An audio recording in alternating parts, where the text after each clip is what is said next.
Thank you so much. And Telangana రాష్ట్ర ముఖ్యమంత్రి వర్యులు రేవంత్ రెడ్డి అన్న గారికి నా నమస్కారాలు.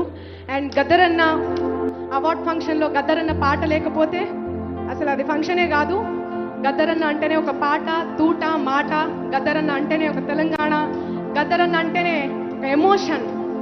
సో మీ అందుకోసం బండెనక బండి గట్టి 16 బండ్లు గట్టి ఏ బండ్లో పోతావు కొడుకో నైజాము సర్కారోడా. పొడుస్తున్న పొద్దు మీద నడుస్తున్న కాలమా పోరు తెలంగాణమా, పోరు తెలంగాణమా, కోట్లాది ప్రాణమా. పొడుస్తున్న పొద్దు మీద నడుస్తున్న కాలమా పోరు తెలంగాణ